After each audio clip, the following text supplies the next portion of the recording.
Hello and welcome. I am Ramesh Ramachandran and you're watching Newsnight on DD India, your prime-time destination for news and bespoke analysis. It's good to see you again. Right, on the show tonight, we maintain a very sharp focus on the COVID-19 pandemic in India. Now, some states have extended the lockdown, foreign relief continues to pour in, and we'll tell you all about how that relief is being allocated to the needy. Also on the show, Prime Minister Narendra Modi holds a virtual summit with his UK counterpart Boris Johnson, and Prime Minister Modi speaks to West Bengal governor after post-poll violence flares up in the state. All that and much more coming up over the next 1 hour. But first, as always, the headlines. Indian Railways, Indian Air Force and the Indian Navy work on a war footing to ferry oxygen.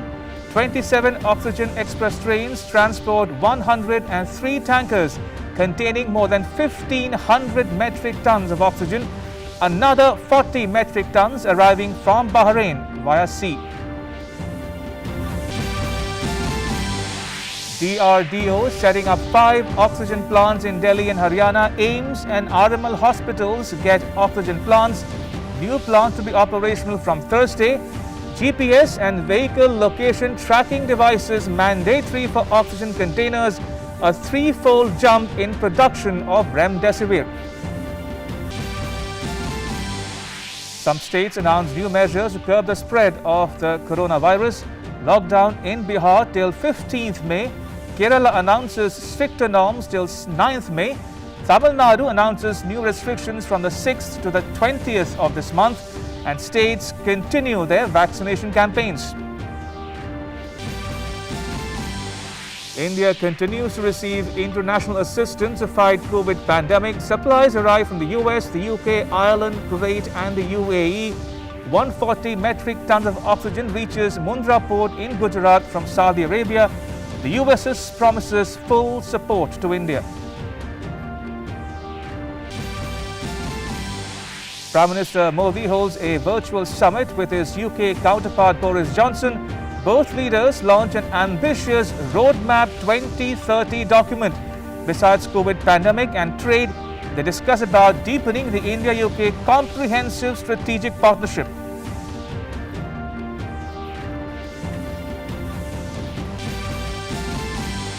External Affairs Minister Subramaniam Jaishankar holds talks with his US counterpart Antony Blinken on the margins of the G7 meeting in London.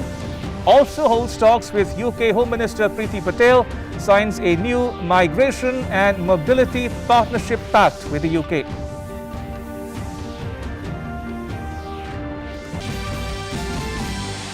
At least 12 BJP workers killed in West Bengal post-poll violence. PM Modi speaks with West Bengal governor, expresses concern over the violence. BJP chief JP Nadda reaches Kolkata, visits the families of victims of violence. NHRC takes cognizance of alleged post-poll violence and orders probe and fact-finding team to conduct spot inquiry.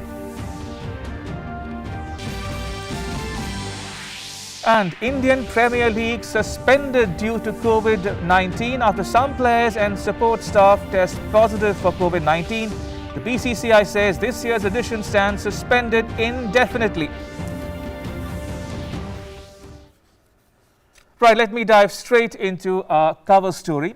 We are focusing, as we've been in the last several days, on the second wave of the coronavirus pandemic in India. Now, there are early signs that the surge in the number of COVID cases in some states is beginning to plateau. Now, this could indicate that a combination of lockdowns and other restrictions, coupled with the ongoing vaccination campaign, which has entered phase 3, targeting people between the ages of 18 and 44, is helping to break the chain of transmission of the virus. Nation's war against COVID-19 continues. Even as cases of corona are decreasing in some states, Availability of medical supplies, medicines, beds and oxygen is being ensured at all places. Some states continue to report a surge in cases due to the second wave of coronavirus. In other states, including Maharashtra, the number of cases has either been stable in the past few days or has decreased. Apart from Maharashtra, fewer fresh cases are being reported in Delhi, Punjab, Telangana, Uttar Pradesh and Uttarakhand, but are increasing rapidly in Andhra Pradesh, Assam, Bihar, Karnataka and Kerala. 3,57,229 new cases were registered in the last 24 hours. 10 states reported 71.71% of the new cases. Maharashtra has reported the highest daily new cases at 48,621. It is followed by Karnataka with 44,438, while Uttar Pradesh reported 29,052 new cases. Recovery rate stands at 81.91%. India's total active caseload has reached 34,47,133. 3,449 deaths were reported in the last 24 hours. Indian Railways is continuing its journey of bringing relief by delivering liquid medical oxygen to various states across the country. So far, Indian Railways has delivered 1,585 metric tons of liquid medical oxygen in 103 tankers to various states across the country. 27 oxygen expresses have already completed their journey and 6 more loaded oxygen express are on the run, carrying 463 MT of liquid medical oxygen in 33 tankers. 2 more oxygen express trains to Delhi carrying more than 244 metric tons cumulative of liquid medical oxygen are on its way from Hapa and Mundra and are expected to reach Delhi on Tuesday. With their arrival, Delhi would see nearly 450 MT of liquid medical oxygen in 24 hours by 4th of May. Of the total 382 metric tons of liquid medical oxygen being delivered on Tuesday by railways, nearly 244 metric tons is meant for Delhi, which is nearly 64% of the total load being delivered. Telangana also received its second oxygen express from Angul carrying 60.23 metric tons of liquid medical oxygen. So far, Indian Railways has delivered 174 MT to Maharashtra, 492 MT to Uttar Pradesh, 179 MT to Madhya Pradesh, 150 MT to Haryana and 127 MT to Telangana. On Tuesday, Lucknow received 79 tons of liquid medical oxygen via the Oxygen Express from Bokaro. Out of the 10 oxygen containers that reached Lucknow, 4 oxygen containers were allotted for Kanpur and 6 containers were allotted for Lucknow. Out of the 6 containers for Lucknow, 1 container will be sent for DRDO COVID care made in Lucknow. हर तरह से कोशिश की जा रही है कि oxygen की व्यवस्था में सुधार हो। हर हॉस्पिटल को, हर प्राइवेट हॉस्पिटल को, हर गवर्नमेंट कॉलेज को, मेडिकल कॉलेज को, हर प्राइवेट मेडिकल कॉलेज को हमारी प्रायोरिटी है। पहले हम उनको दे रहे हैं और साथ ही साथ रिफिलर्स को भी दे रहे हैं और आगे आने वाले समय में हम लोग कोशिश करेंगे कि होम आइसोलेशन के लोगों के लिए भी प्रॉपर और उचित और ट्रांसपेरेंट व्यवस्था करा दी जाए। Meanwhile, the Ministry of Road Transport has made GPS and VLT devices mandatory for oxygen container vehicles. This will ensure immediate diagnosis of traffic problems and help avoid unnecessary delays. The Air Force is also continuously bringing oxygen containers from abroad. Air Force transport aircrafts have so far airlifted oxygen containers from countries such as Singapore, Thailand, Germany and United Kingdom. 2 C-17 Globemasters of the Air Force left for Britain on the 2nd of May. They delivered 450 empty oxygen cylinders to Chennai on Tuesday morning. Apart from this, Air Force planes have airlifted oxygen containers within the country as well.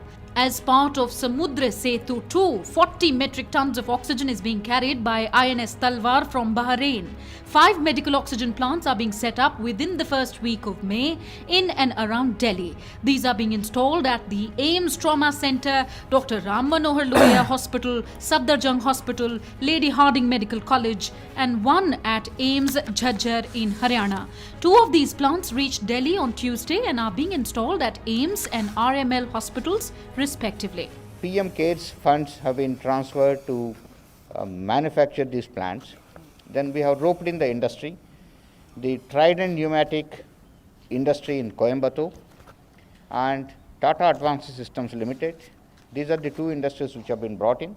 CSIR has brought in its industries, and so total put together 500 we are ordered on these industries, and the product started rolling out. This is the technology that is indigenous because the DRDO designed and developed it for the LCA Tejas aircraft, providing medical oxygen to fighter pilots, but now it is being used to supply oxygen to patients. The production of remdesivir is also being increased at a rapid pace in the country. In just a few days, India has achieved 3 times the production capacity of remdesivir and will soon be able to meet the growing demand. This was announced by Minister of State for Chemical and Fertilizers, Mansukh Mandavia.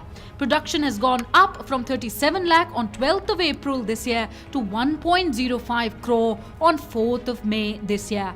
In view of the increase in demand, the number of plants producing remdesivir has also gone up from 20 on 12th of April this year to 57 on 4th of May 2021.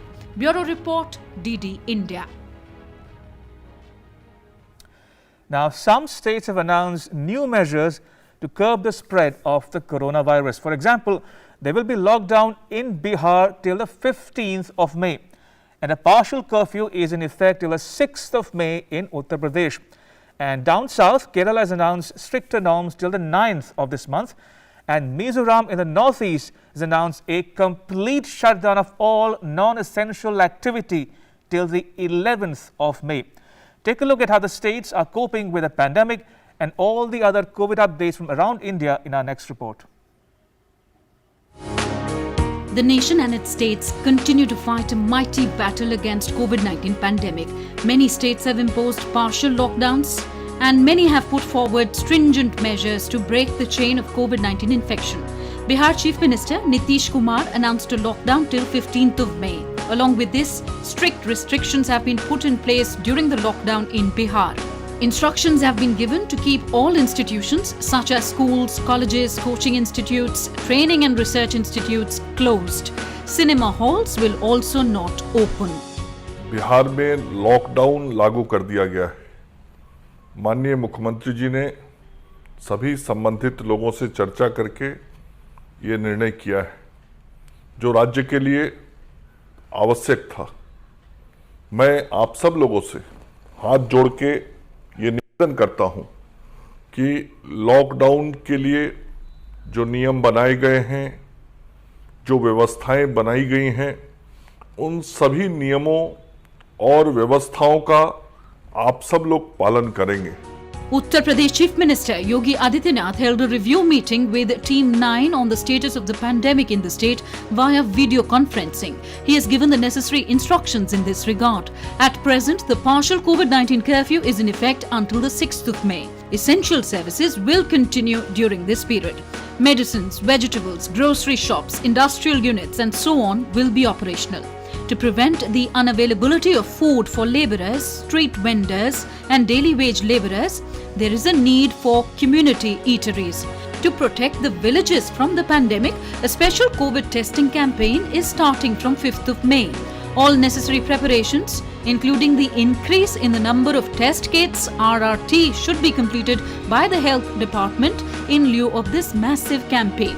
COVID-19 vaccination drive is also going on smoothly in the state. Vaccination of people in the age group of 18 to 44 years is being held every day from Monday to Saturday in 7 districts. Serum Institute and Bharat Biotech are in touch with various global institutions to increase the supply of vaccines. इस अभियान का उद्देश्य यही है कि track करके, test करके और ट्रीट करें। ये जो एक अग्रेसिव पॉलिसी प्रदेश सरकार द्वारा अपनाई जा रही है, इससे प्रदेश में नए संक्रमित मामलों की जो संख्या घट रही है। Isolation coaches for corona patients have been prepared in 5 rail coaches at the Madan Mahal station in Madhya Pradesh's Jabalpur. Madhya Pradesh Home Minister Narottam Mishra said that the positivity rate in the state has come down to 19% from 26%. The recovery rate has increased to over 85%. 31 जिलों में positive की तुलना में recovery rate हमारी काफी ज्यादा आई है।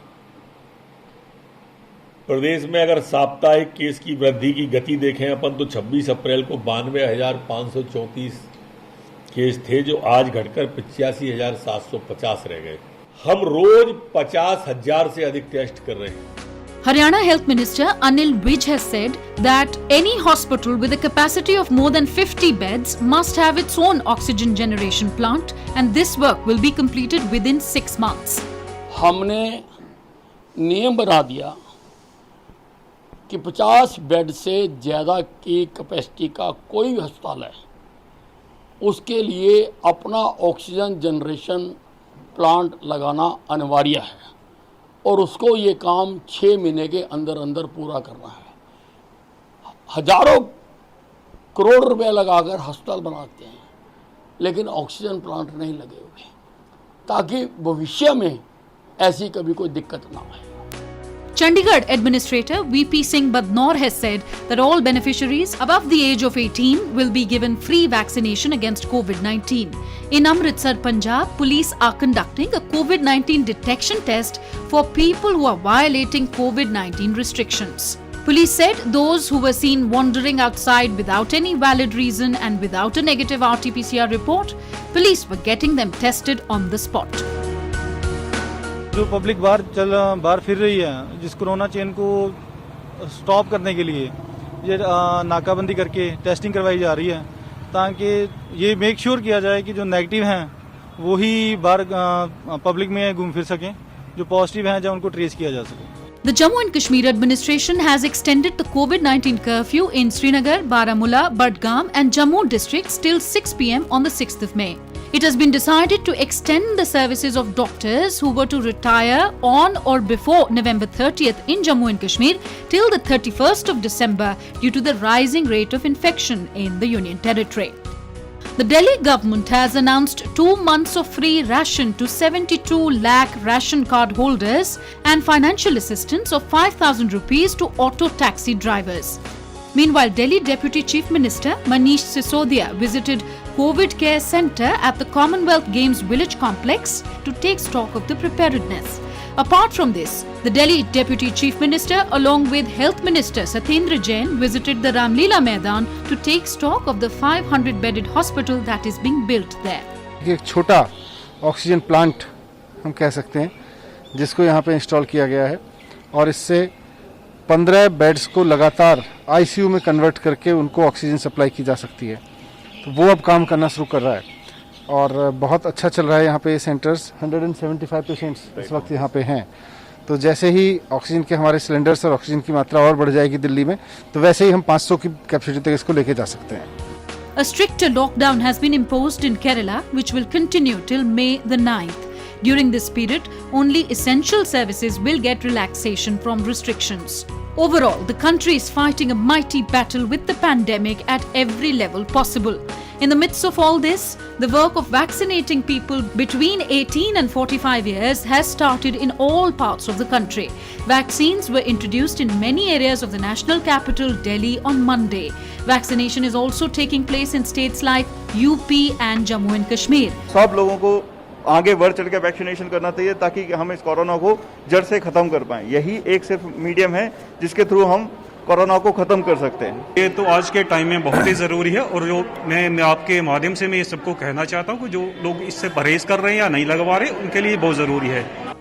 So far, a total of 15 crore 89 lakh people have been vaccinated against coronavirus in the country. The central government has made more than 16.69 million vaccines available to the states and union territories free of cost. The states and UTs still have more than 75 lakh vaccines available with them. More than 48 lakh COVID vaccines will be supplied to the states within the next 3 days. Bureau Report, DD India.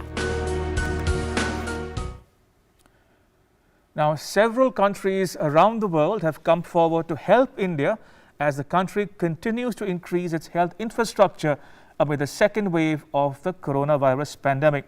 For instance, the US, the UK, member states of the European Union, the UAE, Israel all continue to deliver essential medical aid following India's request for support.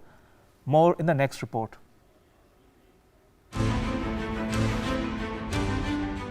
The international community continues to extend its helping hand by sending medical aid to India in its fight against COVID-19. In this series, the fifth consignment from the United States carrying medical equipments landed in India on Tuesday. This included 545 oxygen concentrators. So far, 4 flights have landed in India, with the 4th flight transporting 125,000 remdesivir vials on Sunday. Ministry of External Affairs spokesperson Arindam Bagchi thanked America for the support. Meanwhile, External Affairs Minister Dr. S. Jaishankar, who is in London on a 4-day visit, held talks with US Secretary of State Antony Blinken on the sidelines of the G7 Foreign Ministers meeting on Monday. Dr. Jaishankar expressed his appreciation for the strong support of the United States as India fights the second wave of the deadly virus. US Secretary of State Antony Blinken said India and the US are all together in this fight. We are joined in this fight together, and determined to do everything we can to help, and then for our two countries to continue to work even more closely together to help deal with what is a truly global challenge.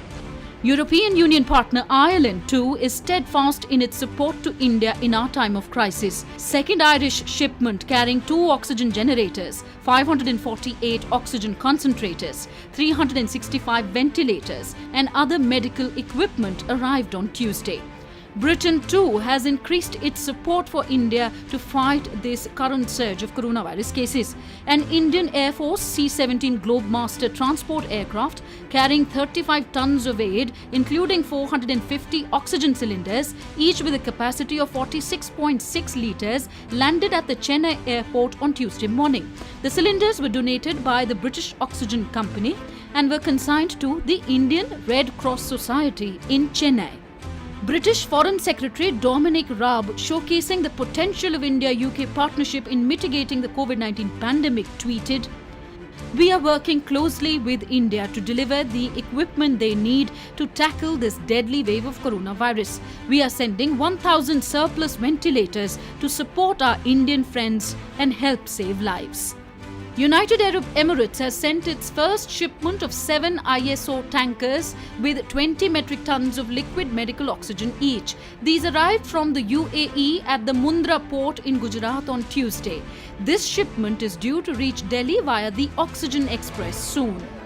Israel is sending emergency medical aid, including oxygen equipment, to India to help fight the COVID-19 surge. Israel's Foreign Affairs Ministry in a statement said that a series of flights throughout the week would carry aid that includes thousands of group and individual oxygen generators, as well as respirators, medications and other medical equipment.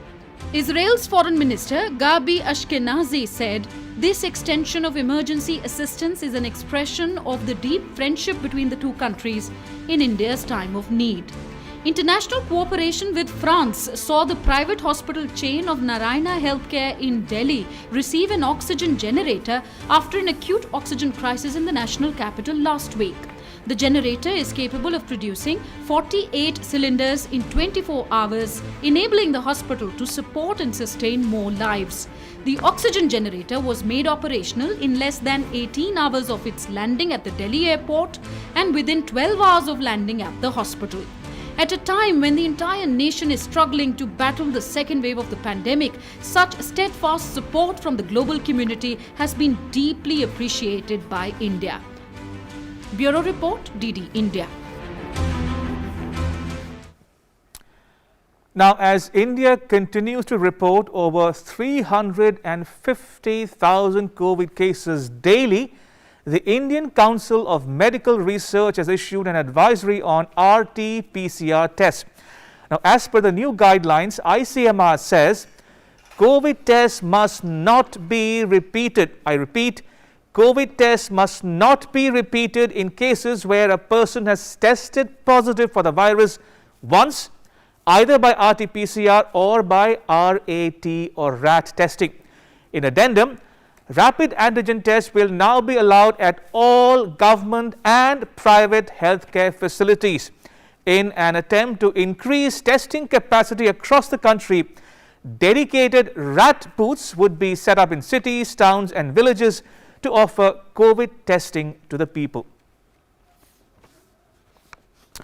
Right, I want you to take a closer look at the kind of relief that's coming into India from overseas, how it's been distributed across the country, and who are the people or what are the agencies that are coordinating this mammoth Herculean task or endeavor.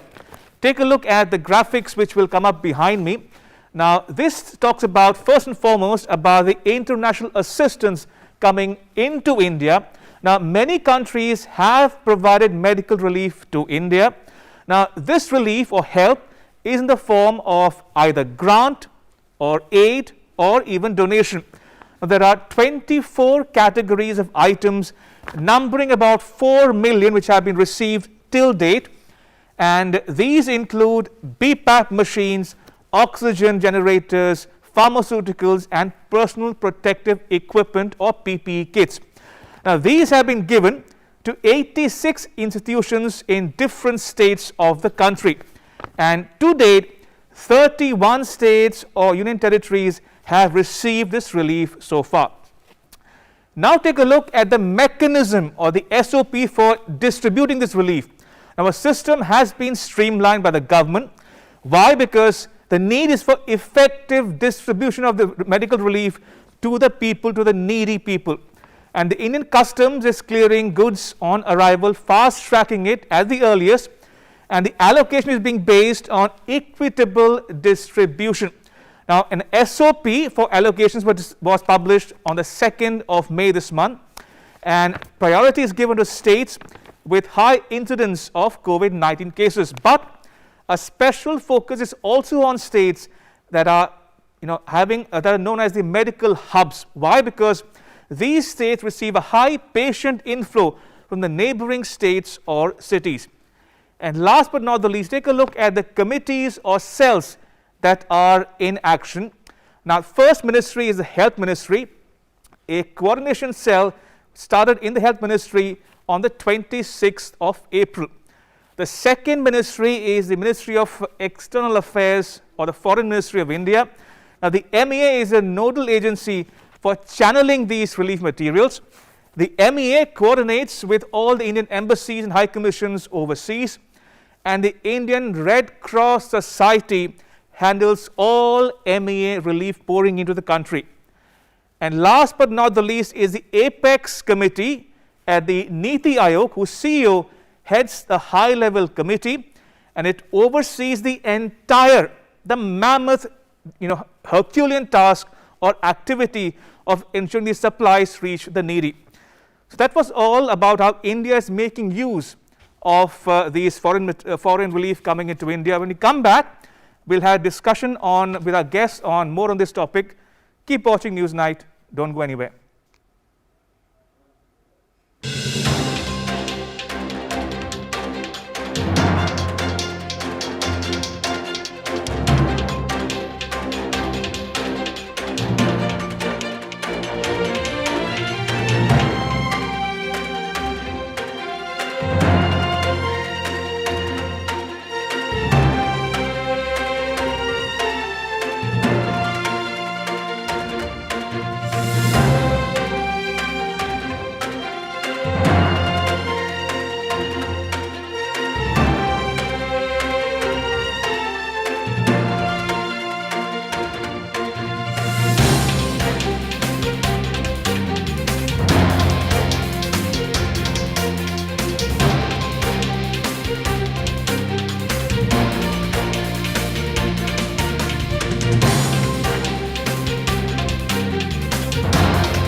Welcome back. You're watching Newsnight. Time now for our In Focus segment, in which we are discussing about containing COVID second wave, the way forward. And joining me are two guests, Professor G.C. Khilnani, former head, Pulmonary Medicine at the All India Institute of Medical Sciences, New Delhi, and Dr. Sumit Agarwal, Scientist and Program Officer, Division of Epidemiology and Communicable Diseases at the Indian Council of Medical Research. Gentlemen, welcome to Newsnight. Before I come to the subject at hand, Dr. Agarwal, if I can quickly ask you for your first comments on the new ICMR advisory on RT-PCR tests vis-a-vis RAT, or rapid antigen tests. Why this advisory, and what are the likely impacts of this going forward? Okay, this is very important issue. Actually, if you know, now India is testing around 18 lakhs case, 18 lakhs RT-PCR test daily, right? And it is a huge burden. Like it is giving a huge burden to our laboratories. So ICMR just explored the possibilities how we can justify the testing capacities, and we can prioritize our priorities. So today we also seen the practices, those who are getting positive through rapid antigen test, that is RAT. So people, those are again were going for the testing, RT-PCR testing to confirm that. And also there was some advisory regarding the travel, those who are traveling in state, or those who are taking flights or by car or any private transportation, they need to be conduct RT-PCR test. But now the advisory has modified, like those who have got confirmation by RAT test, okay, there is no need to confirmation. And second thing, those who have not, those who are not having any symptoms, those who are asymptomatic are absolutely fine. So there will be no need of testing now further onwards. And third and most important thing, there are like SARS, those who are getting positive, and after treatment they are by own getting tested for the waiting to get test negative results. So all these three things were posing pressure on our laboratories. So ICMR has modified all these three things with along one or two more modifications to reduce the burden on our laboratories and to prioritize the need of the RT-PCR testing. Indeed. Professor Khilnani, before I come to you, a quick recap for the benefit of our viewers tuning in from India and around the world. The new ICMR advisory says, and I'm quoting here from the advisory itself, just to repeat, RT-PCR test must not be repeated in any individual who is tested positive once, either by RAT or RT-PCR, number one. Number two, the need for RT-PCR test in healthy individuals undertaking interstate, between states, domestic travel may be completely removed to reduce the load on laboratories. Point number two. Point number three, non-essential travel and interstate travel of symptomatic individuals of COVID-19 or flu-like symptoms should be essentially avoided to reduce the risk of infection. And last but not the least, all symptomatic individuals undertaking essential travel must follow COVID-appropriate behavior. Now, coming to the subject at hand, Professor Khilnani, your thoughts on these reports we're getting of how some states are beginning to show a drop in the incidence of cases, and that the curve or the graph might be plateauing or beginning to plateau in some states. No, this is a very important decision by the ICMR. This is actually the regularization of what we knew. Right. The rapid antigen test is a very useful test with specificity of almost 100%. That means if your test is positive, it is certain that you have COVID. However, it is sensitivity is slightly lower than the PCR. Okay. So therefore, if the person is positive, then these people were not believing it. Most of the people will go to the private lab and get a RT-PCR done, which itself has a sensitivity of 70%, and quite often it will be negative in 30% of cases. Therefore, this is a welcome, this is actually emphasis of what we knew. Indeed. The second part is that after a person gets COVID infection, they have a tendency of repeatedly testing themselves negative, trying to testing themselves negative so that they can freely move around. This is also blatantly wrong. Prior to ICMR, the CDC had also said, if the person doesn't have fever for 3 days and 10 days have passed by, there is no need to test. So the same thing is, ICMR had also said before, it is another reiteration or emphasizing the same thing. About the plateauing of the curve, I think there is a we are getting closer to it with lockdowns and strict measures that we are taking. But currently the situation is very volatile. If I talk about northern India and also part of southern India, Right. we have to be extremely cautious. It's not only the responsibility of the government to impose or implement or come out with the laws. It's a collective responsibility of all of us to follow the appropriate behavior. For the instance, like when ICMR says that symptomatic people should avoid non-essential travel, that's a voluntary thing. Who can impose this thing that somebody is symptomatic or not symptomatic? So one should exercise and use the conscience for, in the interest of the country at large, in the interest of the humanity at large, to follow these guidelines. And we hope that with a period of time, with the government's action, with the vaccination, with the COVID appropriate behavior, and I strongly feel that not a single strategy can never be sufficient. Right. The vaccination is the biggest weapon, but it has to be Absolutely. compounded with preventive strategies. Thank So you. it all boils down to COVID appropriate behavior, says Professor Khilnani. Dr. Agarwal, before I ask you for your thoughts on these reports about the curve plateauing in some states, a quick recap for the benefit of our viewers about the RAT test itself. The ICMR advisory says to meet the overwhelming testing demand, it will be prudent to upscale testing using rapid antigen tests. So less RT-PCR tests, more RATs. Now, coming to the issue at hand, Dr. Agarwal, what do you make of these reports about plateauing of the curve? And what reasons do you attribute to this particular phenomenon? Is it containment measures, micro-containment zones, lockdowns, or the vaccination campaign reaching phase or entering phase 3, or COVID-appropriate behavior, or even a reduction in the complacency among people in general, or all of these factors put together? Yes, thank you for asking this important question. But before going to the plateau of the current wave, I just want to add a few sentences on RAT. Rapid antigen test also detect the RNA of the RNA of the coronavirus, but there is no amplification at major level.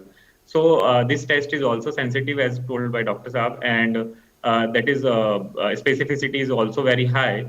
So, but the issue is RT-PCR. With that, it's take time, 24 hours to 72 hours, Right. and it's involves so many resources.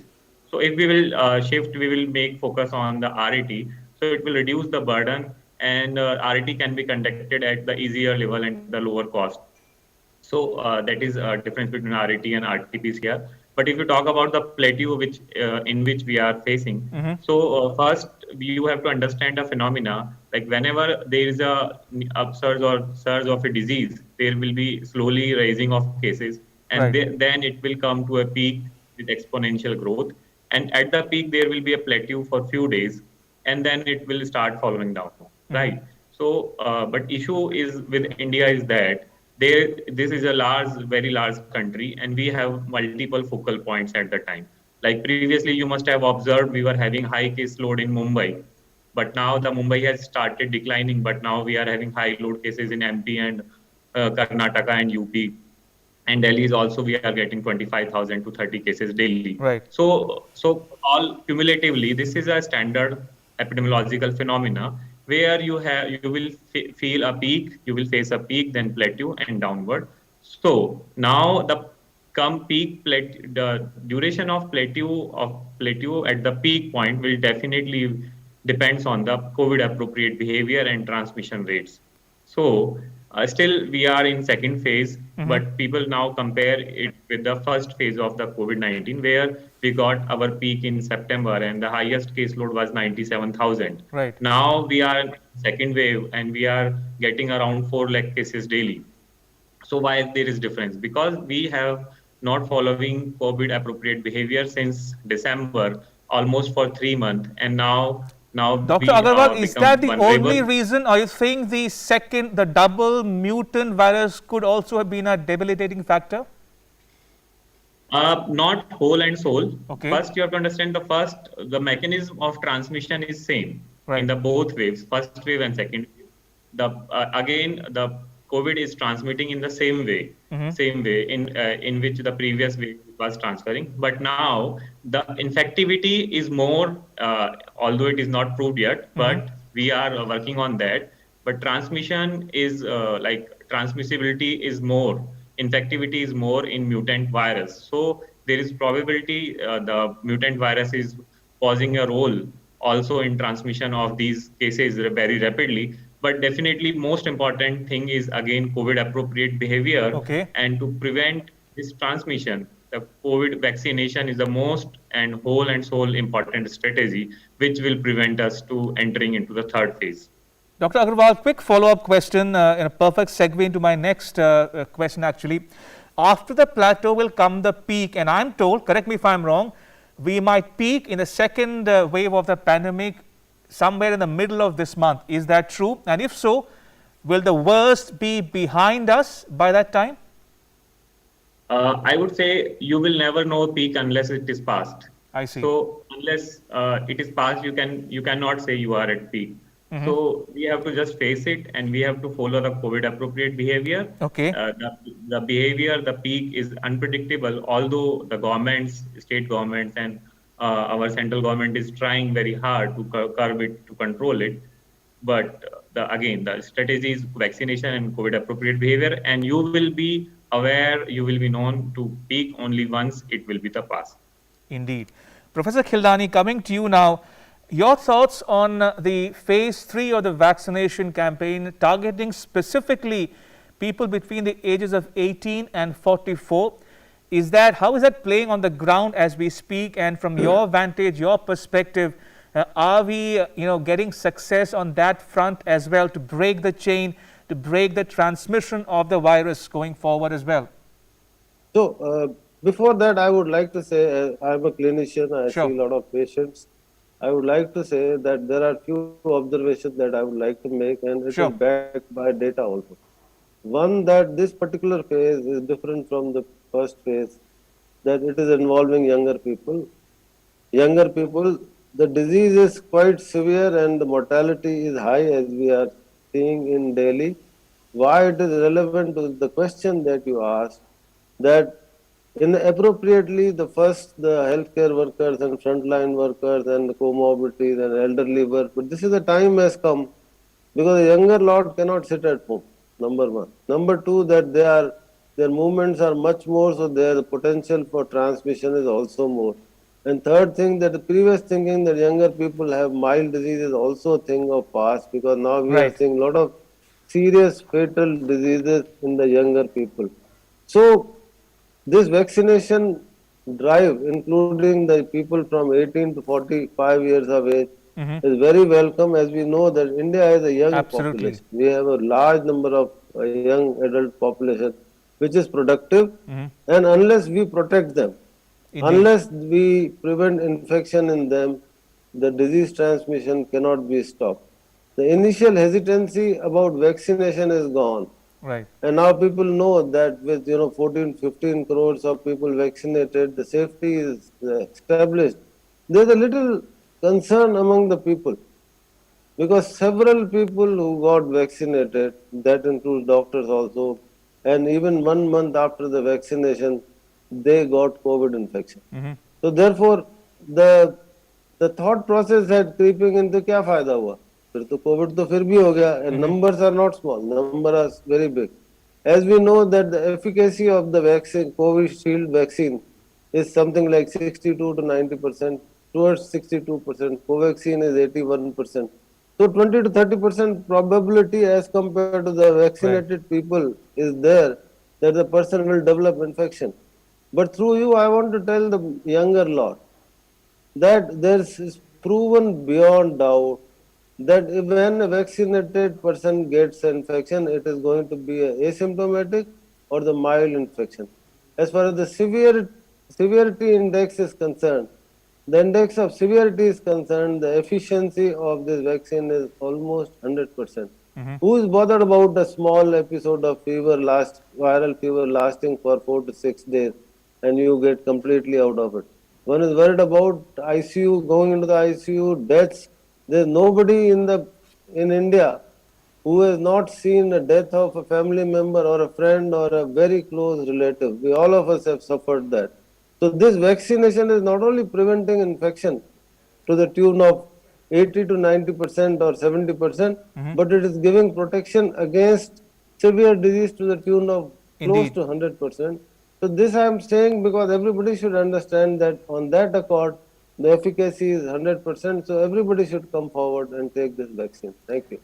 All right, on that note, Professor Khilnani and Dr. Agarwal, thank you so much for making time for us here at DD India. Appreciate it. Thank you. Right, shifting focus to the other stories we are tracking here on Newsnight. Prime Minister Narendra Modi held a virtual summit with his UK counterpart Boris Johnson on Tuesday.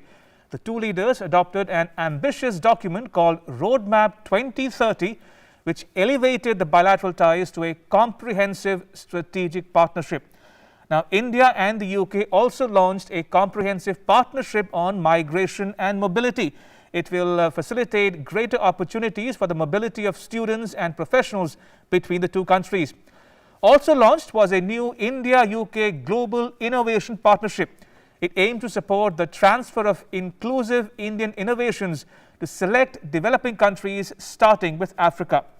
And both sides agreed to enhance cooperation on new and emerging technologies, including digital and ICT products, and work on supply chain resilience. They also agreed to strengthen defense and security ties, including in the maritime, counter-terrorism, and cyberspace domains. Now, both Prime Ministers exchanged views on regional and global issues of mutual interest, including cooperation in the Indo-Pacific. The first big deliverable of the summit was the launch of the Roadmap 2030. Last year, when the two prime ministers had spoken on telephone, they had agreed to make this roadmap to transform India-UK ties, and today the two leaders launched the roadmap. The implementation of the roadmap will elevate the India-UK relationship into a comprehensive strategic partnership. The two leaders discussed the COVID-19 situation and ongoing cooperation in the fight against the pandemic, including the successful partnership on vaccines. They reiterated commitment to climate action to achieve the goals of the Paris Agreement and agreed to closely engage in the run-up to COP26 to be hosted by the UK later this year. The successful vaccine partnership through the Oxford AstraZeneca SII collaboration was also discussed. They agreed to expand partnership on vaccines, therapeutics and diagnostics on COVID-19 and beyond through joint research, including on nasal vaccines, and also regulatory and clinical trial cooperation. In more news from India, at least 12 BJP workers have been killed in West Bengal post-poll violence. Now, PM Modi on Tuesday spoke to West Bengal governor and expressed concern over the violence. Meanwhile, BJP chief JP Nadda reached Kolkata and visited the families of victims of violence. More in the next report.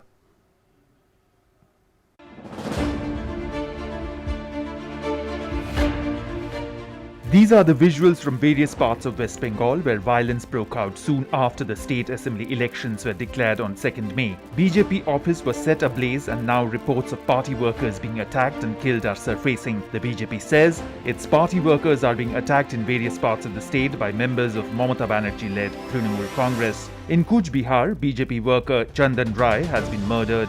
BJP alleges that Rai has been killed by the goons of the Trinamool Congress. In Dinhata, BJP worker Haradhan Rai has been murdered. A woman has been allegedly gang-raped in Birbhum district of West Bengal. BJP worker from Sitlapur, Mintu Barban, has been attacked during the post-poll result violence in West Bengal. According to the West Bengal BJP, nearly 12 of its workers have been killed in the violence that struck the state after the announcement of the assembly election results on Sunday. In many places, BJP offices have been vandalized by miscreants.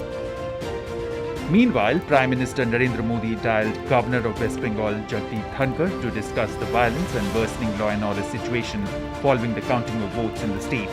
In a tweet, the West Bengal Governor said, Prime Minister expressed serious anguish and concern at the alarmingly worrisome law and order situation. In a tweet tagging Mamata Banerjee, the West Bengal Governor also said, I share grave concerns given that violence, vandalism, arson, loot and killings continue unabated.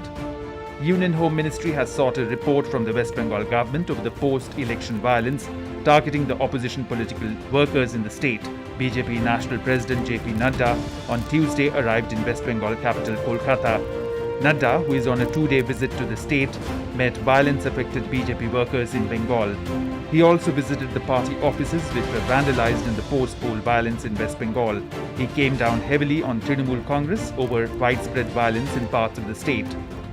शायद ऐसी घटनाएं भारत के विभाजन के समय मैंने सुना था, लेकिन उस आजाद भारत में अब चुनाव के नतीजों के पश्चात इतनी असहिष्णुता, इनटॉलरेंस हमने आज दिन तक नहीं देखा है।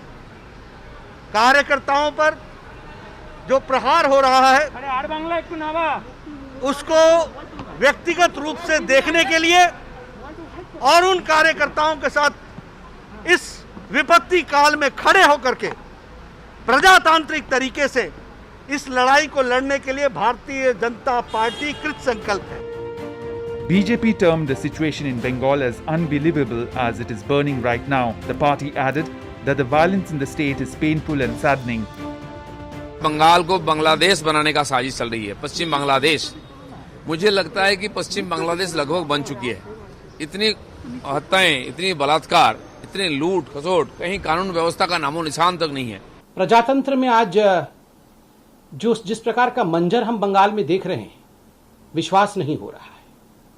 आज से पहले हिंदुस्तान में कभी इस प्रकार का मंजर किसी चुनाव के बाद किसी भी राज्य में हम में से किसी ने नहीं देखा था। बहुत दुखद है, धू-धू करके आज बंगाल जल रहा है। The BJP has announced nationwide dharna on Wednesday against the widespread violence unleashed in West Bengal. BJP leader and senior advocate Gaurav Bhatia on Tuesday moved the Supreme Court seeking inquiry by CBI into the instances of violence, murder and rape that have been reported in West Bengal after the state assembly election results were declared. Apart from the CBI probe, the police seeks directions to the state of West Bengal to file a detailed status report with respect to the FIRs registered, arrests made and steps taken by it against the perpetrators of the crimes. With Shailendra Mishra and Rajiv Bhattacharya from Kolkata, Bureau Report, DD India. Right, shifting focus from the east to the south now. DMK President M.K. Stalin has been unanimously elected as the legislature party leader on Tuesday. Stalin is to be sworn in as the next Chief Minister of Tamil Nadu on the 7th of May. Stalin's oath-taking ceremony will be a low-key affair at Raj Bhavan, given the current second wave of the COVID-19 pandemic. And now take a look at what else is making news around India in our National Roundup segment. In Jammu and Kashmir, an encounter broke out between terrorists and security forces at the Nathipora area of Sopore in North Kashmir's Baramulla district on Tuesday afternoon. As per IGP Kashmir, one foreign terrorist involved in the killing of 2 councillors and a policeman is trapped in the encounter. Taking cognizance of violence against women after the elections in West Bengal, the National Commission for Women has asked the police to take action in this regard.